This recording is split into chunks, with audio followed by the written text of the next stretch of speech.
April 1945. A hospital in Bavaria. The air smells of antiseptic and ash. Outside, the war is dying. Inside, it still breathes. A German nurse stands at the edge of an operating room. Her uniform is clean but faded. Her hands grip a steel tray of surgical instruments. They are shaking. Down the corridor, boots echo. American boots. Heavy. Deliberate. The sound every German has learned to fear. The door opens. A U.S. Army surgeon walks in. Captain's bars. Tired eyes? He looks at her. She looks at the floor. He doesn't speak German. She doesn't speak English. But he gestures toward the operating table. A wounded soldier lies there. American. Unconscious. Bleeding. The surgeon points to the instruments. Then to her. Then to the table. She understands. He wants her to assist. Her breath catches. This is the moment she has dreaded since the Americans arrived. Not punishment, not imprisonment, something worse. Trust. By April 1945, Germany was no longer a nation. It was a graveyard with borders. The Wehrmacht had collapsed. The Luftwaffe was grounded. Cities that once hosted victory parades now smoldered under Allied bombs. Berlin was encircled. The Ruhr had fallen. The Rhine had been crossed. What remained of the Third Reich was a shrinking pocket of resistance, denial, and desperation. Civilian hospitals across southern Germany became trauma stations. They received no supplies, no reinforcements, no orders that made sense. Wounded soldiers arrived by the hundreds, some still in uniform, some in stolen clothes, some barefoot. Refugees filled the hallways, children with frostbite, women with shrapnel wounds, old men who had been handed rifles 3 weeks earlier. German medical staff worked without sleep. Surgeons operated by candlelight. Nurses boiled bandages to reuse them. Anesthesia ran out. Morphine ran out. Hope ran out. And then the Americans came. They did not arrive like conquerors in the cinematic sense. No grand proclamations. No flags raised over hospital rooftops. They simply appeared. Jeeps rolling into town squares. Infantrymen clearing buildings room by room. Medics setting up aid stations in churches and schools. For the German nurses still working in those hospitals, the arrival was terrifying. They had been told stories, propaganda stories, stories of what the enemy did to captured medical staff, stories of revenge, stories of cruelty. Some nurses fled, some hid. Some stayed because they had nowhere else to go. The Americans needed them, desperately. The U.S. Army Medical Corps was overwhelmed. They had their own wounded, thousands from the final push into Bavaria. They had liberated concentration camps and found horrors that required immediate medical response. They had German POWs who needed treatment under Geneva Convention rules, and they had civilian populations on the brink of starvation and disease. They needed hospitals. They needed equipment. They needed staff who knew the facilities, the supplies, the language. They needed the enemy. The ideological gap was a chasm. German nurses had been trained under a system that glorified racial purity, obedience and sacrifice for the Volk. Many had served in military hospitals where SS officers enforced ideological compliance. Some had witnessed, or participated in, the exclusion of Jewish patients, the euthanasia programs, the quiet disappearances. Others had simply worked, kept their heads down, and tried to save lives within a system that valued some lives more than others. Now they stood before American doctors who represented everything the Reich had taught them to fear and despise: democratic, racially mixed units, Jewish surgeons, black medics. The Nazi worldview had prepared them for monsters. Instead, they found exhausted men who needed their help. The German nurses expected punishment, arrest, interrogation, forced labor camps. The propaganda ministry had spent years warning that the Allies would exact revenge on German civilians. Radio broadcasts described imagined atrocities. Pamphlets depicted barbaric occupiers. Goebbels himself had declared that defeat meant annihilation. What the Americans actually wanted was simpler and more complicated. They wanted the operating rooms functional. They wanted the sterilization equipment working. They wanted someone who knew where the sutures were stored and how the ancient boiler system operated. They wanted interpreters who could explain symptoms to frightened German civilians. They wanted skilled hands. The American medical officers faced their own conflict. Many had seen Dachau, Buchenwald, the railway cars filled with corpses. They had treated survivors who weighed 70 pounds and could not speak. They had walked through gas chambers disguised as showers. They knew what this country had done, and now they needed its nurses to hand them scalpels. Some officers refused. They requested all American surgical teams, even if it meant delays. Others pragmatically accepted that saving lives required cooperation with people whose government had tried to exterminate entire populations. The official policy was clear: utilize local medical staff where necessary, monitor them closely, remove anyone with SS affiliation or war crimes evidence. The unofficial reality was messier.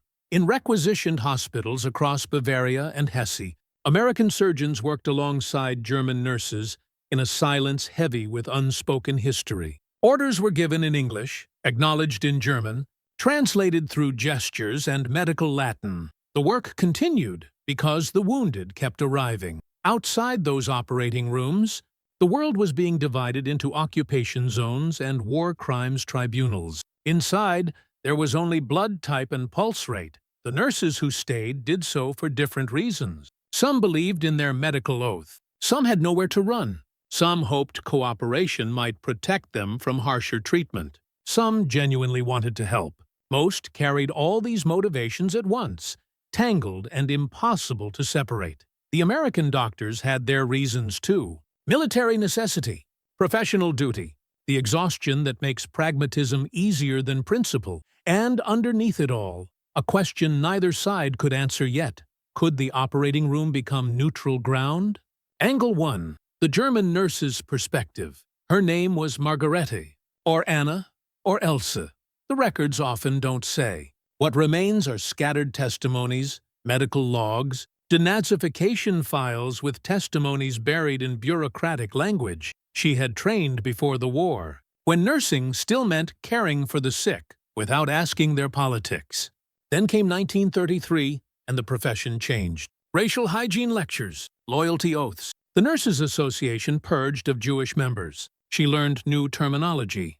Lebensunwertes Leben, life unworthy of life. She learned not to ask questions when certain patients disappeared from the wards. By 1945, she had spent 12 years in a system that controlled her thoughts, her words, her future. And now that system had evaporated overnight. The Americans arrived, and she expected consequences. Instead, they handed her surgical gloves. The terror was existential. She feared making mistakes. Would errors be seen as sabotage? She feared recognition. Had any of these soldiers passed through her hospital as POWs? She feared her own competence. If she performed well, was she betraying the Reich? If she performed poorly, was she endangering lives? Mostly, she feared the moment when the Americans would realize what Germany had done. What she might have been complicit in, even through silence. Every surgery became a test she hadn't prepared for. A test of skill, yes, but also of worthiness. Could a nurse from the defeated side be trusted with the life of a victor? The question hung in the air with the ether fumes. Angle 2. The American doctor's dilemma. Captain David Steinberg, Medical Corps, 3rd Army, Jewish, from Brooklyn. He had liberated Buchenwald 3 weeks earlier. He stood in a Bavarian hospital requisitioned by his unit and looked at the German nurses assembled in the hallway. Young women, old women, frightened faces, clean uniforms, proper posture. He knew the statistics. How many medical professionals had joined the Nazi Party? How many hospitals had participated in euthanasia programs? He also knew he had 37 wounded men and 6 operating rooms. The practical mathematics were simple. His team could handle perhaps 4 surgeries simultaneously with their own staff. That meant delays. Delays meant deaths. Deaths he could have prevented. Using German nurses meant trusting people whose nation had murdered his cousins in Poland, whose government had made his existence illegal, whose propaganda had depicted him as a subhuman parasite. But medicine had trained him differently. The Hippocratic tradition recognized no nationality. The triage system ranked by injury severity, not by uniform color. His hands had already operated. on German POWs because the Geneva Convention demanded it, and because his oath demanded it. So he made the calculation that thousands of American medical officers made across occupied Germany in the spring of 1945. He would use their skills. He would watch them carefully. He would trust the work, not the person. And if that made him complicit in pretending the past 4 years hadn't happened, well, that was a moral debt he'd reconcile later. Right now, a man was bleeding out in OR 3. Angle 3, the operating room as neutral ground. The operating theater existed outside normal time, outside politics, outside history, if only for the duration of a procedure.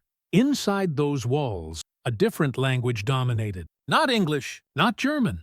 Medical terminology, the shared Latin vocabulary that transcended borders. Hemostatic clamp, scalpel, retractor, suction. A German nurse could understand an American surgeon's needs before he spoke them. She recognized the gesture, the glance toward the instrument tray, the urgency in his posture.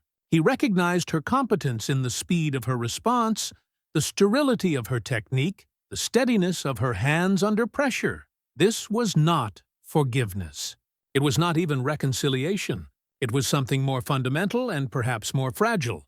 Functional cooperation born from necessity. The rules inside the OR were clear and ancient. Maintain sterile field. Anticipate the surgeon's needs. Monitor the patient's vitals. Speak only when necessary. These rules predated the Reich. They would outlast it. For the German nurses, the operating room became a sanctuary of sorts, a place where their value was measurable and immediate, where competence mattered more than ideology, where a perfectly threaded suture earned a nod of acknowledgement that felt, in that moment, like absolution. For the American doctors, it became a test of their own principles. They had fought a war against fascism. They had seen the camps. They carried rage that would never fully dissipate. But they also carried scalpels, and the man on the table didn't care about the nationality of the hands that saved him. The operating room asked a question the post-war world would struggle with for decades. Can you work alongside someone whose cause you defeated, whose values you despise, whose complicity you suspect, if the alternative is death? In the spring of 1945, in hospitals across southern Germany, the answer was yes. Not always willingly, not without resentment, but yes. Angle 4. The silent language of medicine trust was not given. It was earned in increments. The first surgeries were watched carefully. American nurses stood by, ready to take over. MPs were stationed outside the OR doors. The German staff understood they were on probation. One mistake, one suspicious action, and they would be removed. But medicine has its own currency. Competence is visible. A nurse who anticipates the need for additional sutures before the surgeon asks, who notices a dropping pulse rate and alerts the team, who maintains calm when complications arise. These things cannot be faked. The breakthrough moments came quietly. An American surgeon saying "good" in response to a perfectly executed action. A German nurse being entrusted with more complex tasks, not just handing instruments, but monitoring anesthesia, closing incisions, managing post-operative care. Language barriers dissolved through repetition and gesture. A pointed finger became, "I need that." A nod became, "Understood." A slight shake of the head became, "Patient is stable." They developed a hybrid vocabulary, English medical terms pronounced with German accents, German anatomical names adopted by American doctors because they were more precise. Small human moments emerged. An American medic sharing his coffee with a German nurse during a long surgery. A German orderly showing American staff where the hospital had hidden its last supplies from SS requisition officers. A shared cigarette in the corridor after a patient died, despite everyone's best efforts. These were not friendships. Not yet, perhaps never. But they were connections. Thin strands of professional respect, woven in an environment where respect had become revolutionary. The wounded kept coming. The surgeries continued. And in the space between incision and suture, something shifted. Not forgiveness, not forgetting, but the recognition that healing required hands, and hands did not have nationalities, only skill, steadiness, and the willingness to help. May 3, 1945. 3rd Army Field Hospital, commandeered facility outside Munich. 1400 hours. The patient was Private First Class James Morton, Indiana, 19 years old. Shrapnel wounds from a Panzerfaust that hit his squad's half-track during a skirmish near the Austrian border. 3 days ago, he had been stable. Then his fever spiked. Infection. The fragments had to come out now. Captain Steinberg scrubbed in. 2 American nurses prepared the table. The anesthesiologist, Lieutenant Chen, California, checked his equipment. Standard procedure. An all-American team. Then Lieutenant Chen's hands began trembling. Not from nerves, from fever. He looked pale. Steinberg knew the signs immediately. Flu, the same strain that had taken out 6 staff members in the past week. "Sir, I can continue." "You're done, Lieutenant." "Get to quarantine," Chen protested. Steinberg overruled him. They had no other anesthesiologist available. The nearest replacement was 40 miles away at the division hospital. Morton didn't have hours. He had maybe 90 minutes before sepsis became irreversible. Steinberg looked through the observation window into the hallway. 3 German nurses stood there, waiting, always waiting. One of them, older, perhaps 40, wore the pin of an anesthetist specialist. He had noticed it days earlier, but hadn't needed to use her. Now he needed her. He stepped into the hallway. The nurses stiffened. He pointed at the older woman, gestured toward the OR. She understood immediately. Her face went white. "Nein," she whispered. "Ich kann nicht." She was refusing. Not defiance, terror. Her hands were shaking worse than Chen's had been. Steinberg didn't speak German well, but he understood fear. He also understood mathematics. 1 anesthesiologist, 1 dying soldier. No alternatives, he spoke slowly. "You are trained, yes?" She nodded. "Then you will help." It wasn't a request. It was an order. But his voice carried something else. Not threat, but necessity. The same necessity that had brought them all to this impossible moment. She followed him into the operating room. The American nurses watched her with hard eyes, every movement scrutinized. She approached the anesthesia equipment, older models, but similar to what she had trained on. Her hands were still shaking as she checked the gauges, the tubes, the mask. Steinberg positioned himself at the table. Scalpel ready. He looked at her across Morton's unconscious body. Ready? She met his eyes. Behind her fear, there was something else. Professional pride. The muscle memory of 1,000 procedures. The part of her that existed before the Reich and would exist after it. "Ja," she said quietly. "Ready?" Steinberg made the first incision. The surgery began. For 20 minutes, no one spoke except for medical necessities. Steinberg called for instruments. The American nurses provided them. The German anesthetist monitored Morton's breathing, his heart rate, the depth of his unconsciousness. Her hands had stopped shaking. They moved with the precision of long experience, adjusting flow rates, checking pupil dilation, noting subtle changes in skin color that indicated oxygen levels. She was good. Steinberg noticed. The American nurses noticed. Then the complication arrived. Morton's blood pressure dropped suddenly. Steinberg's hands were inside the wound, removing shrapnel embedded near the femoral artery. He couldn't stop, couldn't pull back. Pressure dropping, the German nurse said in accented English. 80/40. "Give him plasma," Steinberg ordered. One of the American nurses moved to comply, but the IV line had kinked. Precious seconds lost. The German anesthetist saw it, reached over, cleared the line with practiced efficiency. Plasma began flowing. "Pulse weak," she reported. Her voice was steady now, clinical. This was the space she understood, where fear dissolved into function. Steinberg worked faster. The shrapnel was deep. He couldn't rush without risking the artery. But they were losing Morton. "Talk to him," he said suddenly. The German nurse looked confused. "Talk to the patient. In English. Tell him to stay with us." She hesitated only a moment. Then she leaned close to Morton's ear. Her English was broken, her accent thick, but the words came. "You must stay. You must fight. We are helping you. You are strong. Stay with us." It was medically unnecessary. Morton was unconscious, but Steinberg had learned long ago that operating rooms needed voices, needed someone to speak to the patient, to the universe, To whatever, Lee determined who lived and who died. Steinberg extracted the first major fragment, metal shard, 2 inches long, embedded in muscle tissue. He dropped it in the tray with a sharp clink. Blood welled up. He cauterized. Moved to the next fragment. Pressure stabilizing. The German nurse reported. 90/50. Good. Keep him there. She adjusted the anesthesia mixture. Not too deep. They needed his body fighting. Not too shallow. Shock would kill him as surely as infection. The balance was delicate. She had performed this calculation hundreds of times during the war. For Wehrmacht soldiers, for SS officers, for Hitler youth boys who looked like children. Now for an American private who had helped destroy her country. Her hands did not hesitate. Steinberg found the second fragment. This one was worse. Jagged, irregular, pressed against the femoral artery. One wrong move and Morton would bleed out in seconds. He needed absolute stillness, perfect visibility, ideal conditions. He had none of those things. The generator powering the surgical lights was temperamental. The suction equipment was salvaged. His best nurses were working other ORs.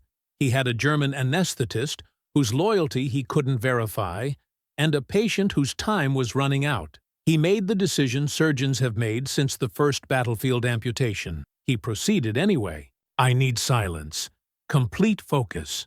The room held its breath. Steinberg's fingers worked with microscopic precision. The forceps approached the fragment, touched it. The slightest pressure could tear the artery. He adjusted his angle, approached again. Got purchase on the metal. Began to extract. Morton's body spasmed. He's waking. The German nurse said urgently, Keep him under. I am trying. His tolerance is high. Another spasm. Steinberg's hand jerked. The forceps slipped. The fragment shifted. Blood spurted.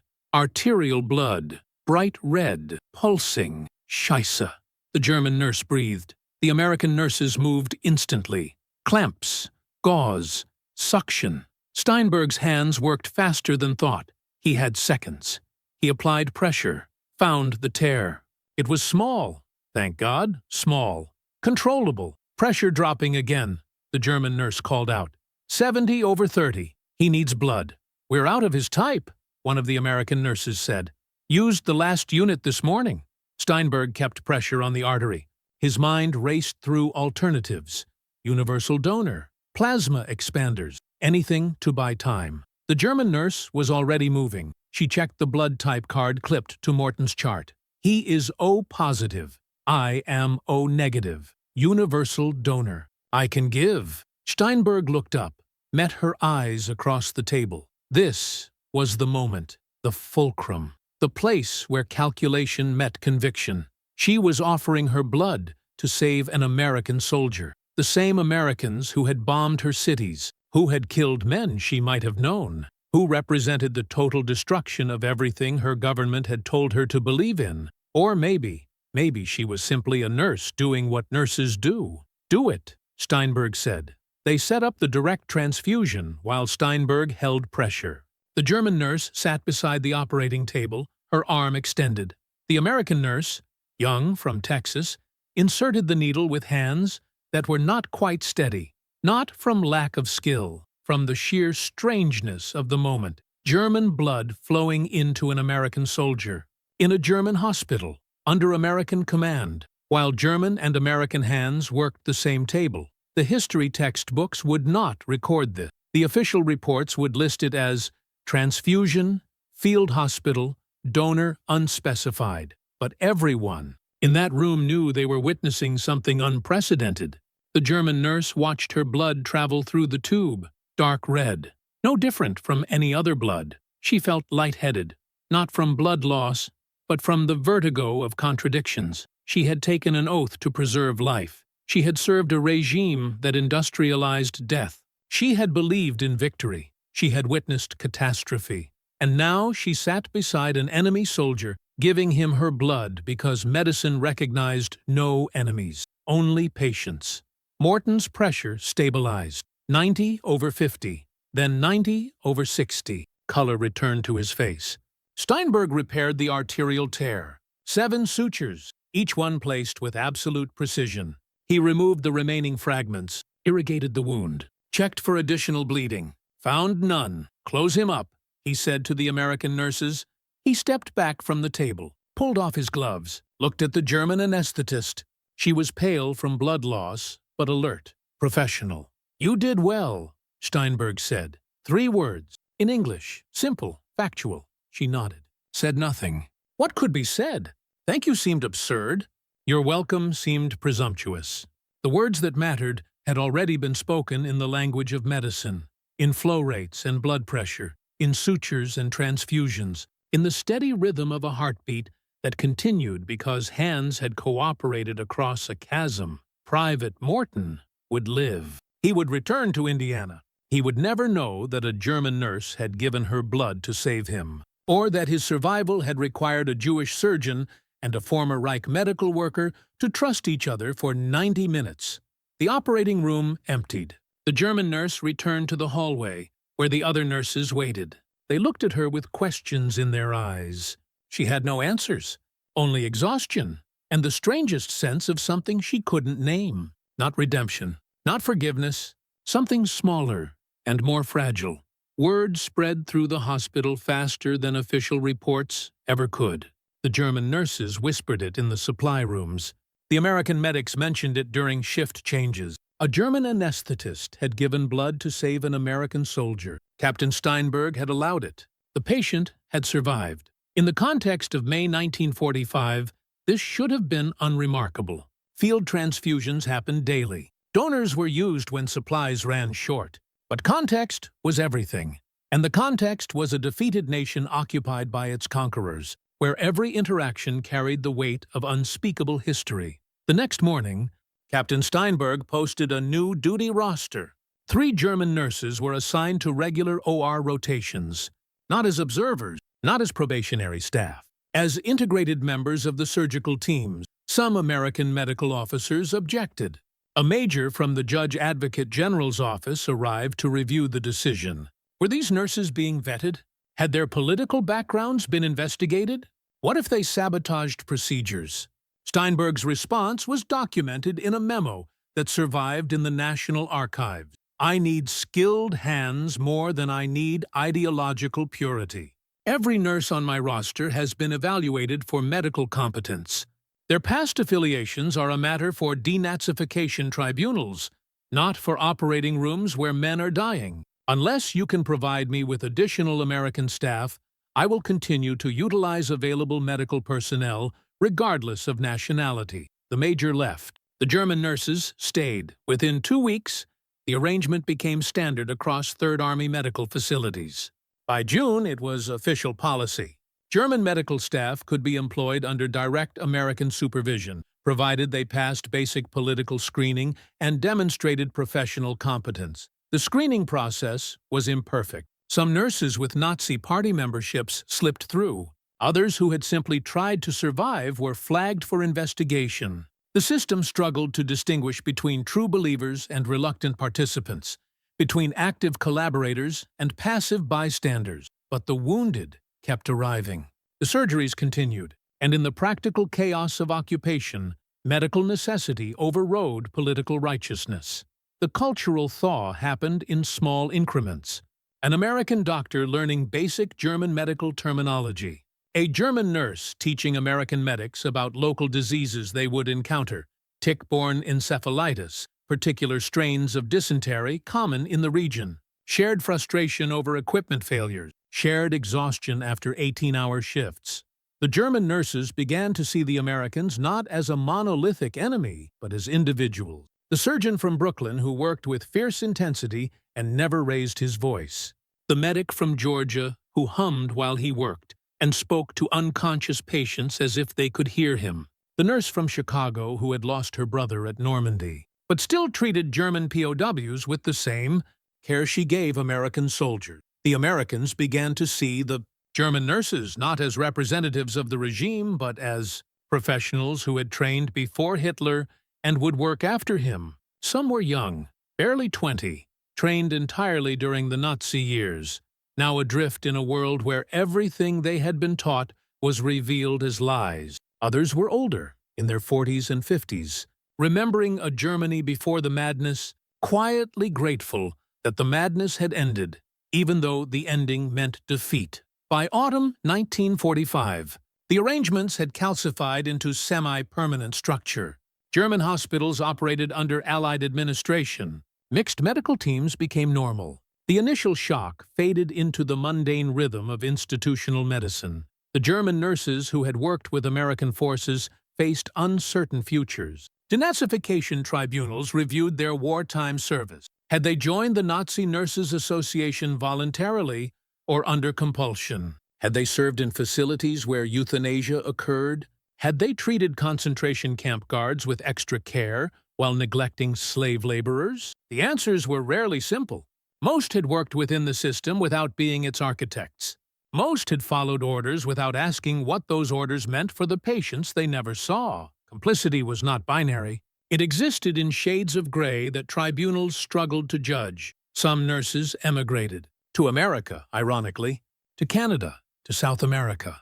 They carried references written by American medical officers who testified to their competence and cooperation. These documents became passports to new lives, new identities scrubbed clean of wartime service. Others remained in Germany. They worked in the rebuilding hospitals, in the tuberculosis sanatoriums filled with returning POWs, in the refugee camps overflowing with displaced persons from the East. They married, raised children, rarely spoke of the war years. When they did, they emphasized the medical work, not the context. "We saved lives," they would say.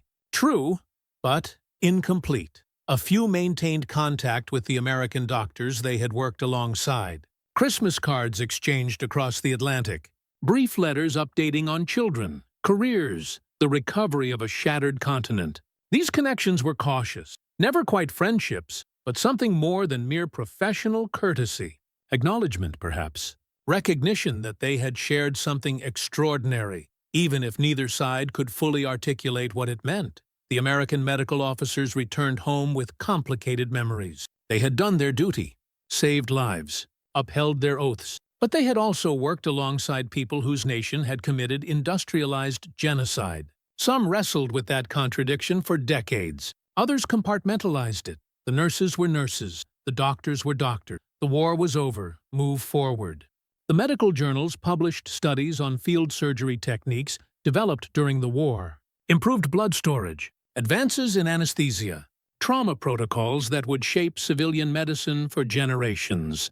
They did not publish studies on what it meant to trust your enemy with a scalpel. That knowledge remained tacit, carried in individual memories rather than institutional records. The official histories barely mention these moments. They focus on battles won and territories captured, on policy decisions and diplomatic conferences. The operating rooms of occupied Germany appear, if at all, as footnotes about medical logistics. But for the people who lived them, these moments were central. A German nurse who gave blood to an American soldier carried that memory as proof of something, that she had tried to be more than the regime that had consumed her nation. An American doctor who trusted a former enemy with a dying patient carried it as evidence that medicine could transcend politics, even if only temporarily. Neither was entirely correct, but neither was entirely wrong. The war ended. The occupation continued. The surgeries went on. And in the space between what had been and what would become, hands worked together, because the alternative was death. Not because wounds had healed, because wounds needed healing. That distinction mattered. Perhaps it was the only thing that did. There is a photograph that doesn't exist. It would show an operating room in Bavaria, May 1945, an American surgeon, a German nurse, hands working the same table, blood that carries no flag. A moment where the past was inescapable and the future was unimaginable, so only the present mattered. The present measured in heartbeats and sutures. No one took that photograph. The moment was too ordinary for documentation, too complicated for propaganda, but it happened. In dozens of hospitals across occupied Germany, hundreds of times, thousands of small decisions where competence mattered more than nationality, where exhaustion dissolved ideology, where the oath to preserve life proved stronger than the instinct for revenge. This was not reconciliation. Germany's crimes could not be sutured closed. The dead could not be resuscitated. Justice could not be anesthetized away. The nurses who worked alongside Allied doctors were not absolved by their cooperation. The doctors who accepted their help were not complicit in their past. But medicine asks a simpler question than history does. Can you help? Will you? The answer, in those spring months when Europe's graveyards were still fresh, was yes. Conditional, cautious, complicated. But yes, the operating room became what it had always been, a place where humanity's better instincts competed with its worst impulses. And occasionally, for the length of a procedure, the better instincts won, the patient lived. That was not everything, but it was something. And sometimes, in the ruins of a shattered world, something is enough to begin with.